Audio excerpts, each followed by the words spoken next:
You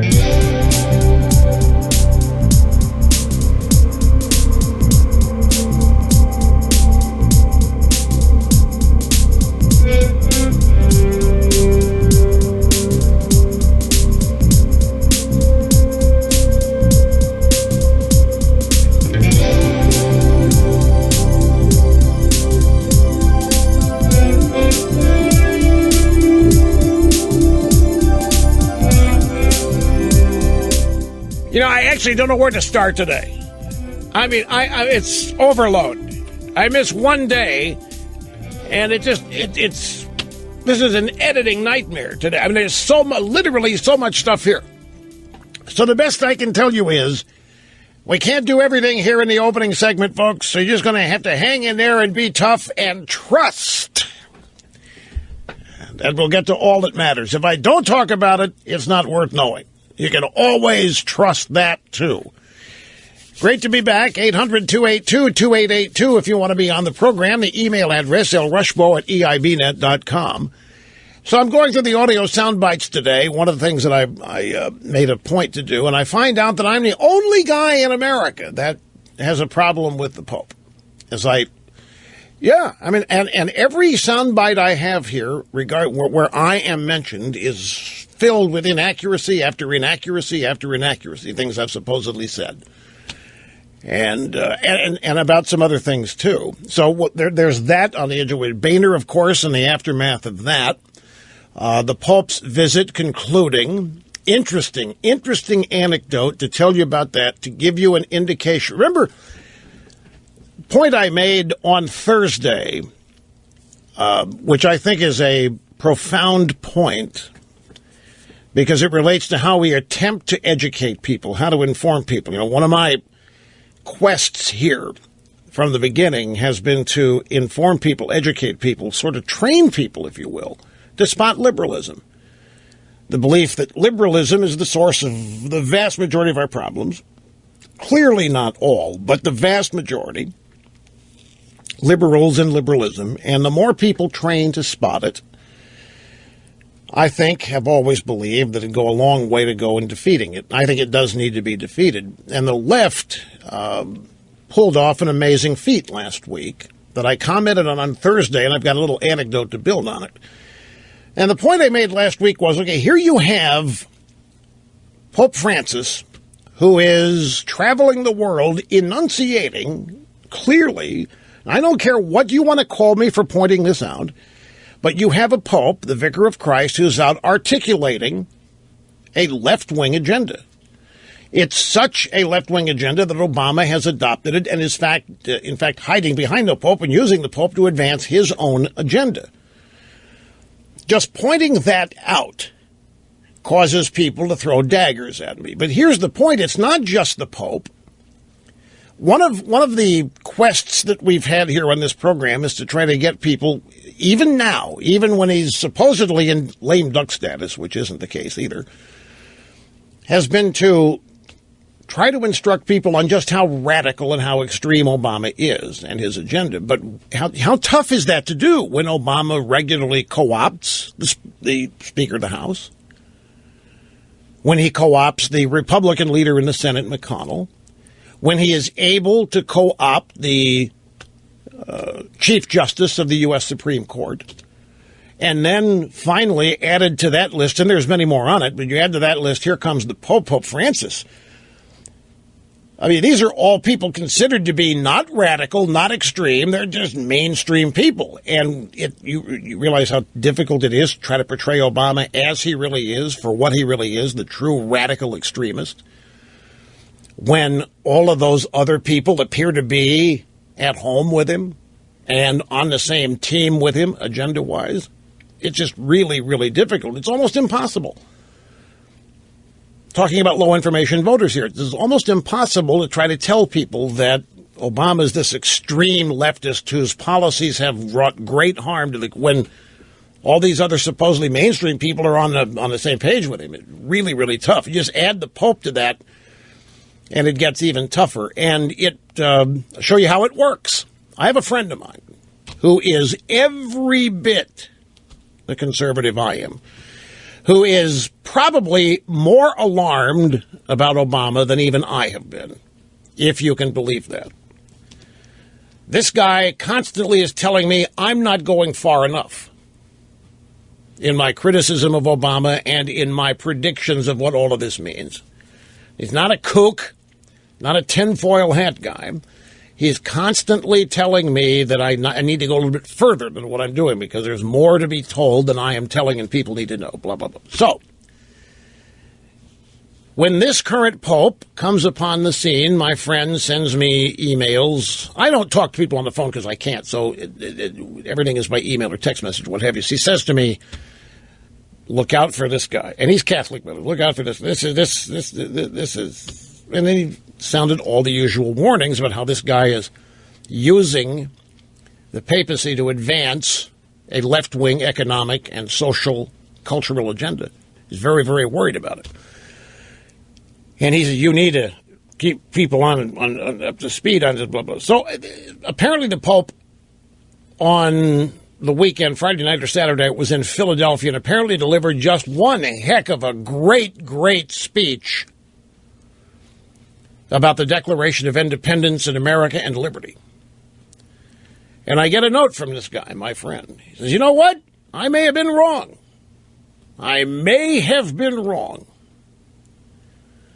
This guy gave what is Pope. He said, this guy one of the best speeches I have ever seen. I may have, this guy sounds like Rush. He sounds like he totally gets it. And he was just going on and on and on about how wonderful the Pope's speech was and how meaningful it was. Speech at Independence Hall was respectful of the Declaration, individualism, religious freedom. And my friend said, maybe I got it wrong. And I wrote back and I said, see, this is how difficult it is. Even you now have been persuaded to abandon what you know to be true. And I reminded him all of these months prior where he's been warning me of all of these terrible left-wing things that are happening right in front of everybody's eyes that nobody's seeing. He warning me about the Pope being a wolf in sheep's clothing regarding a political agenda as well as being Pope and so forth. And in one speech that hit a home run that speech was able to make my friend forget everything he knew. He sends me this note claiming he had gotten it all wrong. So I wrote him back and I said, see, this is exactly how it happens. Look at you. And I reminded him, you've been warning me. You've been telling me I need to ramp it up. You've been warning me that this Pope is disguising who he is with a left-wing agenda and so forth and so on. Now, one speech makes you forget all that. And I said, now, this is how it happens. So because of that one speech that you heard the Pope give, you've forgotten everything that he said during the week that you disagree with. And he said, yeah, you're right. I guess that's why they pay you the big bucks. But this is how it happens, folks. This is why the co-opting of Boehner and McConnell has been so bad. It's not just what Boehner and McConnell did or didn't do.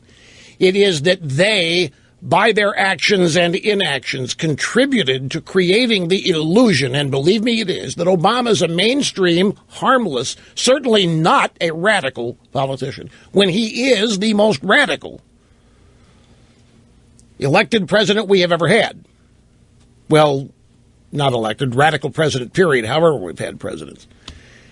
But when you have these so-called Republican mainstream leaders helping his agenda along, not opposing him, and in fact opposing what they call the crazies in their own party, how can you expect low-information voters to accept the premise that Obama's a radical? How can you expect anybody to believe that with all this other evidence that seems to contradict it?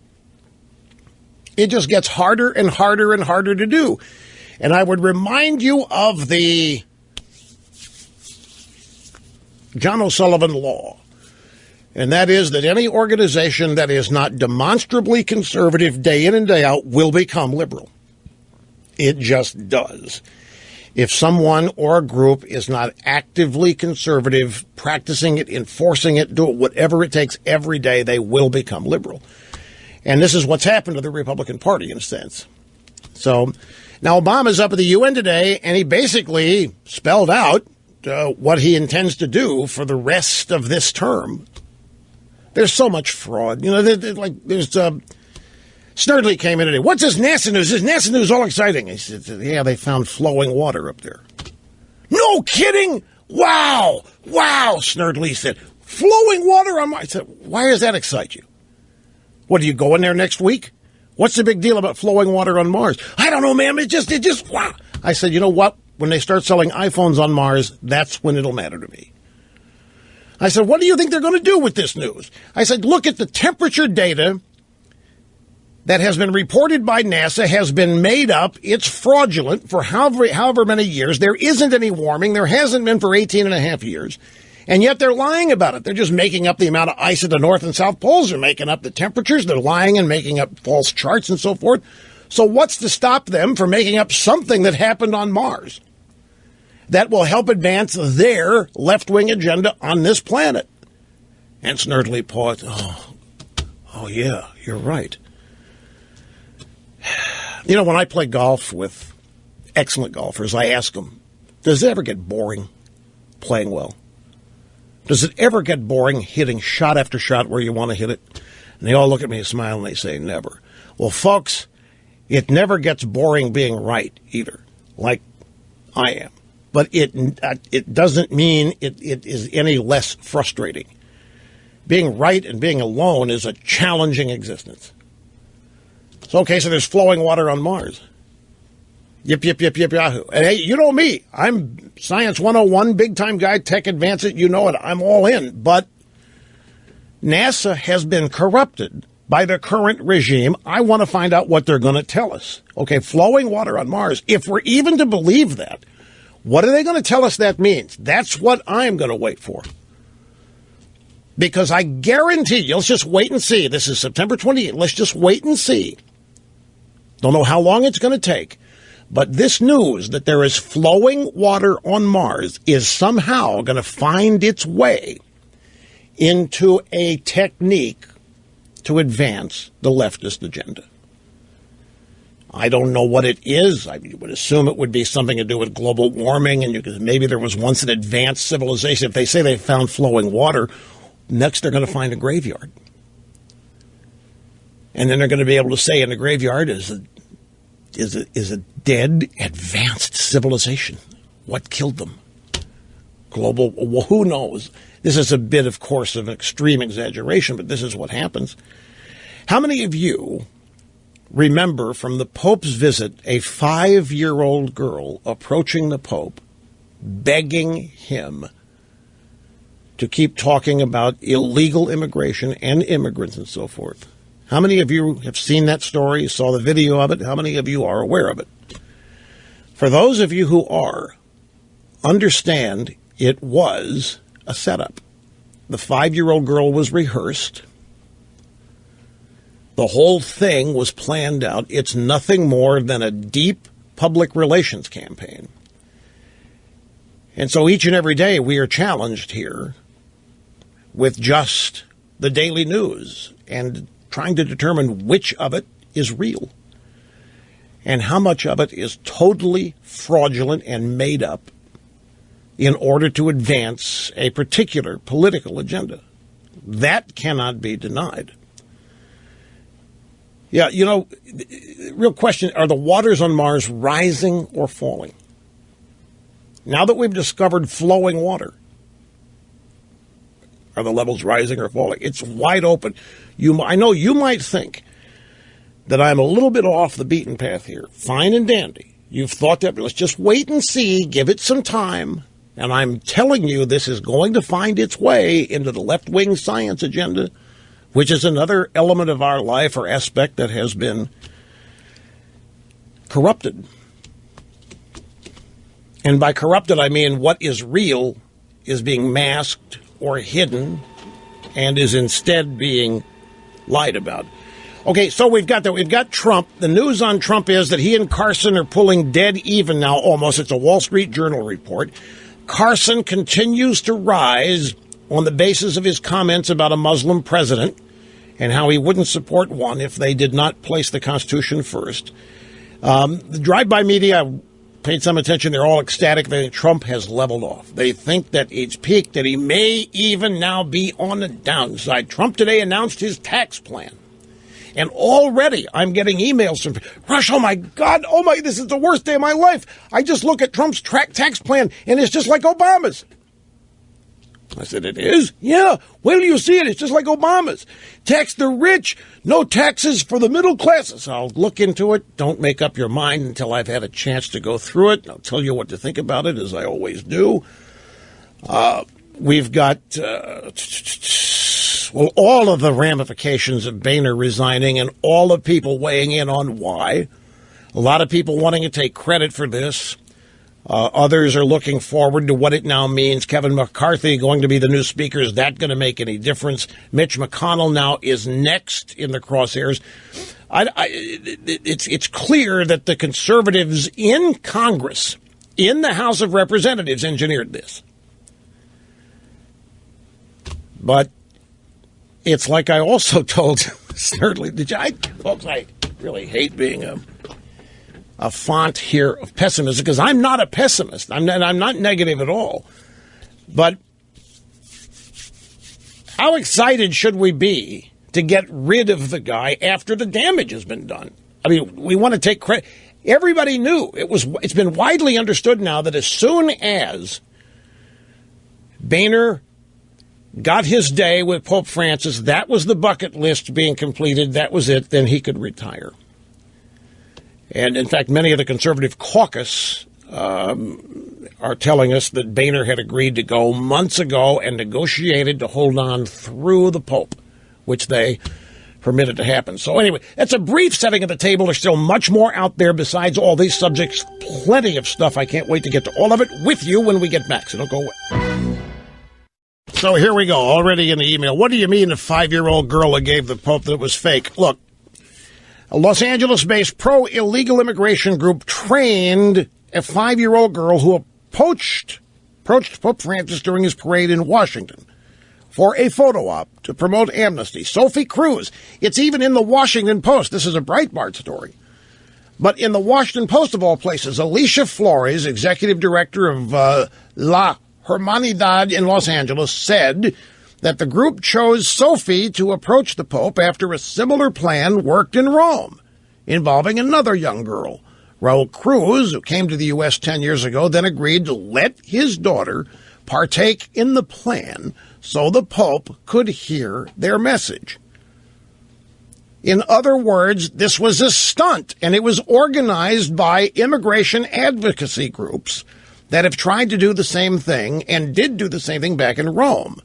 This girl and her family were flown to Washington as part of a group of 6 children and 19 adults with the hope of delivering their message on immigration. Now, the point, are you seriously criticizing a 5? No, folks, I'm not. I'm just telling you that what you saw did not spontaneously happen. A 5-year-old girl didn't find miraculously her way to the Pope's parade and didn't coincidentally get close enough to the Pope to be able to hand him a message that she, at age 5, personally crafted. The whole thing was the result of rehearsals. The little girl was chosen for the mission. It was made to look real.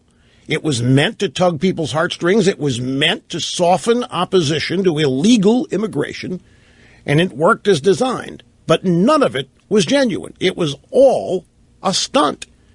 And I only tell you this because this is how people on that side of the political aisle engineer things and how things get corrupted. And people think what is real isn't, or isn't real is. Hi, how are you? Great to have you back here, the Rush Limbaugh and the Excellence in Broadcasting Network. Okay, I now have in my formerly nicotine-stained fingers, the Trump tax plan, complete with some Trump excerpts about the tax plan, sound bites. And we'll get to that here in just a second. I just need to do some Boehner stuff here. Oh, by the way, thanks to Buck Sexton for being here on Friday. This is how, at the Value Voters Summit in Washington, it's held every year toward the end of September, Marco Rubio was speaking and actually made the announcement to the crowd. This is how it sounded. How can it be that we sent a Republican majority to Congress, and yet they're still not able to stop our country from sliding in the wrong direction? And we'll see how things progress. Just a few minutes ago, Speaker Boehner announced that he will be resigning. Now, that applause went on and on and on and on and on, and it was over the top. And this is something that a number of people have been attempting to make happen for months now, going into years. And as is the usual case in the aftermath of something like this, there are all kinds of stories. And they run the gamut from who made it happen, who gets credit for it, who engineered it, why did it happen, what does it mean going forward, and all of that. The most important aspect of this to me is that whoever is responsible for this is not through. They are actually going now to target Mitch McConnell on the same basis. Now, from what I understand, Ted Cruz was deeply involved in this. To tell a long story very short, Cruz became aware very soon upon arriving at the Senate that he was going to have a tough time making a difference there. Because he was so outnumbered, because the leadership was so entrenched. And the leadership in the Senate, just like the leadership in the House, and we've been through all the reasons. I mean, I take the time and list them again. Just was not going to stop Obama. They weren't even going to try to make it look like they were going to stop Obama, except to people they were not telling the truth to at election time, us. They were apparently very willing to tell us that they were going to do everything they could to stop Obamacare, to repeal Obamacare. I mean, you know the drill. But never once did anything serious ever happen to derail, stop, slow down any aspect of the Obama agenda. Now, the reasons for that are also multifaceted, and we've been through all of them. But, folks, the big reason for all of this is money. At the end of the day, it's always about money. It always has been about money in politics. It's just more prevalent now than ever. Do you know why we did the Iran deal, just for example? Do you know why why the Corker bill exists as it does? Do you know why there was never any serious effort to stop Obama in making the Iran deal? Do you have any idea? It was money. There was a news story, I think it was the UK Daily Mail. If not, it was something similar. The Iranian national airline, such as it is falling apart. Their aircraft are old, dilapidated, and because the sanctions have been in place, they've been unable to buy new aircraft, replacement aircraft, or parts to repair what they have now. So basically, their national airline is a joke. They, in Iran, the mullahs, have ordered a number of replacement aircraft made by Boeing. Boeing, therefore, wants the deal. But in order for the deal to happen, $150 billion in frozen Iranian assets needs to be unfrozen. Now, Boeing is a contributor to the Republican Party. I wish I could remember what newspaper I read this in. On the top of my head, I think it's a Daily Mail, but it might very easily could be something else. But the bottom line was that Republican politicians, elected officials, basically had to please a very well-to-do series of donors that were going to be able to engage in new business with Iran if the sanctions were lifted. And if you look at the Corker bill really all it was about was lifting the sanctions by statute.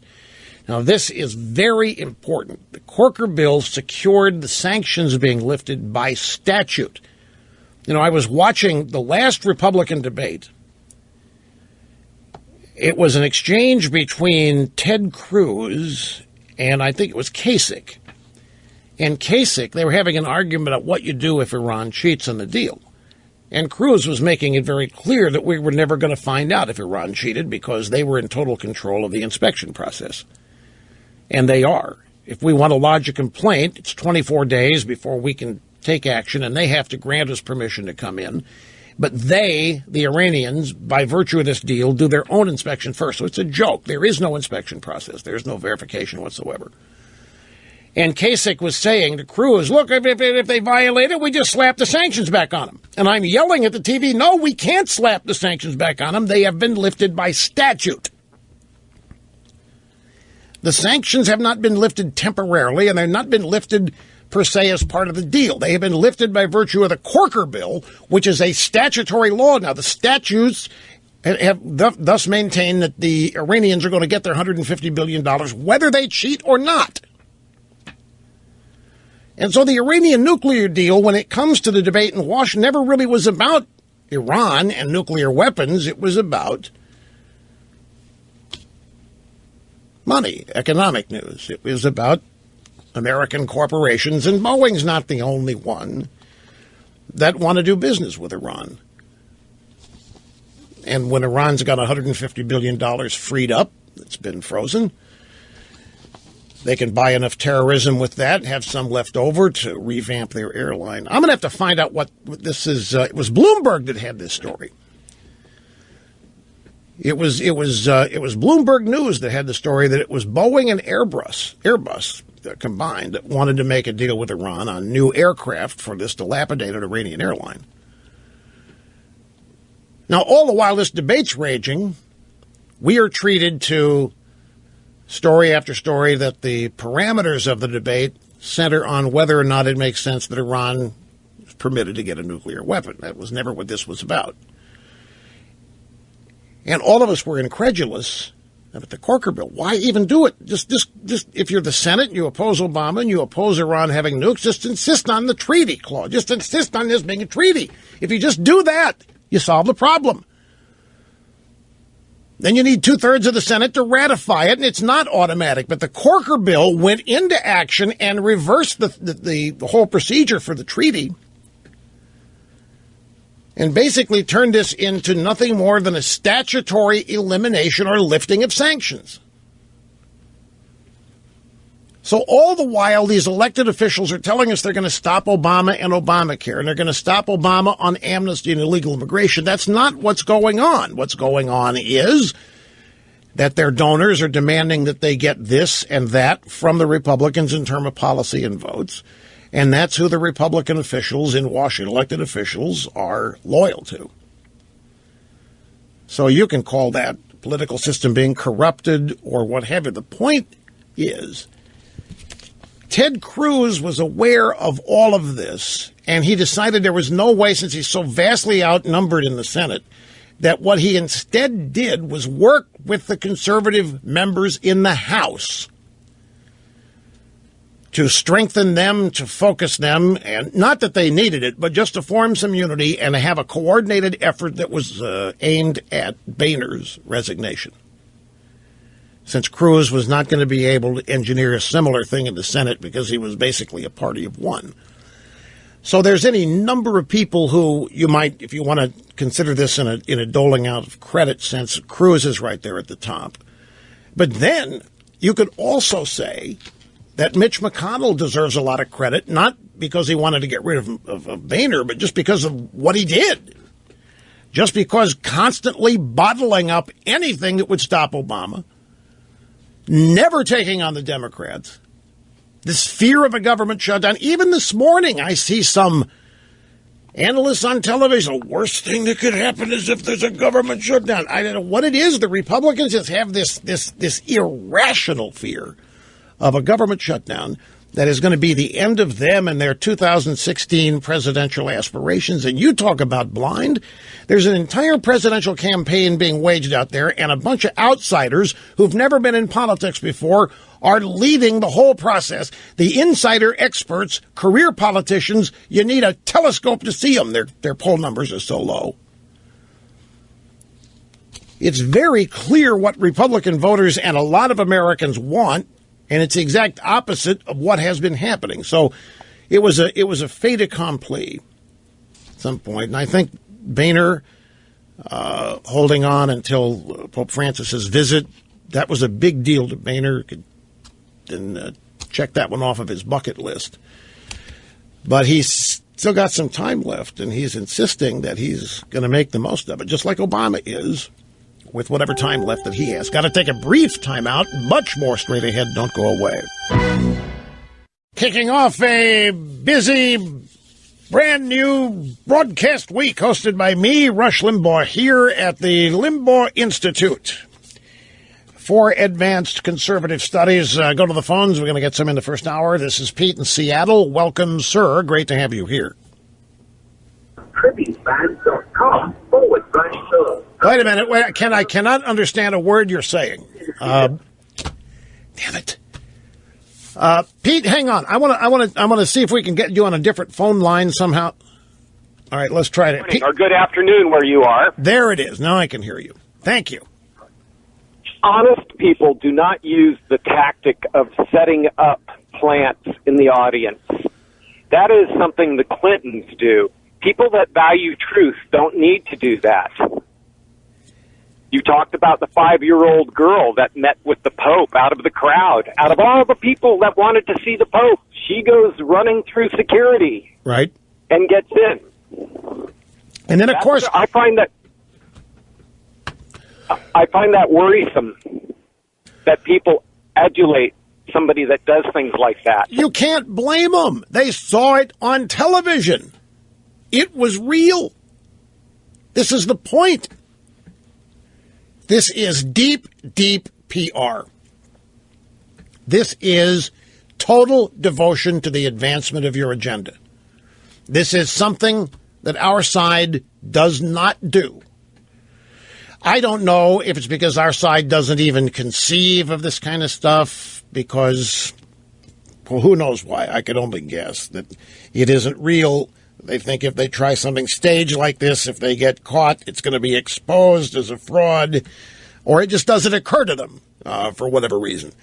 Or maybe they're lazy. I have no idea. But the point is, they've done this with the Pope twice now. They did it, don't forget, in Rome, and they've done it here. They did it in Washington, D.C., and you can say that honest people don't do this. And I would agree with you off top of that. And people that are not confident are the people who do this. People who think they have to stage events, stage manage events in order to make things look like something they are not, are people that are not confident of triumphing and winning by throwing whatever it is they believe out there and letting the people decide. They have to stage manage it, and they have to create these stunts. But the point is, now after the fact, this happened in Washington, so this is 5 days ago. Now, here I come, and whatever other news sources have this, Washington Post, Breitbart, here we come telling the truth about it. It isn't going to be believed. We're going to be seen as sourpusses. We're going to be seen as people sour grapes. They're going to say, you're just upset the Pope won. You're just upset that the Pope is loved by people. You're just upset you're not able to convince people. So that's what people are going to say, because they saw it on TV. It was real. They saw a little girl run out of the crowd. They say the Pope stop. They saw the little girl give the Pope a note. Miraculously, the news media found out what the note to the Pope was. And miraculously, it was made to look like even 5-year-old little girls believe in illegal immigration. The children even want illegal immigration. What kind of people are we to stand in the way of the wishes and the dreams of 5-year-old kids? And this is the effect it has. Remember now, we're talking about ordinary, everyday, low-information voters who happen to see this live or happen to watch it later on the news. It was real. It wasn't staged. At the time, nobody knew it was staged. Some may have suspected, but you pointed out some days later, it's not to great effect. We still do it. We're interested in truth and people knowing the truth about how things happen. I still have this belief that the more people that understand how the left does what it does and how they get what they get and how they make it look like they represent the majority of people when they don't, it's crucial to that day when we're able to say we beat them. But it's made all that much more difficult, as I say, when you have Republican leaders signing on to the Obama agenda. And when you have the Vicar of Christ signing on to the Obama agenda. How in the world do you tell people that that agenda is an extreme left-wing radical agenda that's going to do great harm to this country? How do you tell people that? And furthermore, how do you tell people? You said a 5-year-old girl. This whole thing was staged. You look like the sourpuss when you point it out, even though it's the truth. Jeff in San Bruno, California, great to have you on the program, sir. Hi. Dittos, Rush. Your credibility is why we listen. My wife and I and those around us that follow politics find credibility through you. So it's taken us as low information voters over the last 17, 18 years I've listened to you and made it able for me to see liberalism in its ways. And listening to the Pope, you were absolutely correct. We were surprised by what he didn't say and surprised by what he did say. I suspect a lot of people were. It's just that nobody said so. I mean, it's the Vicar of Christ. You're just not supposed to say these things. And when somebody does, oh, my God, geez. It makes people uncomfortable. I suspect that a whole bunch of people in the first 2 or 3 days of the Pope's visit were scratching their heads. But what are you going to do? I mean, these are people who lie to pollsters so that they're not found out. They're not going to tell anybody what they really think of what the Pope was doing. They'd rather not be known. So it's left to the spear carriers like us here. But that's fine. We'll be back.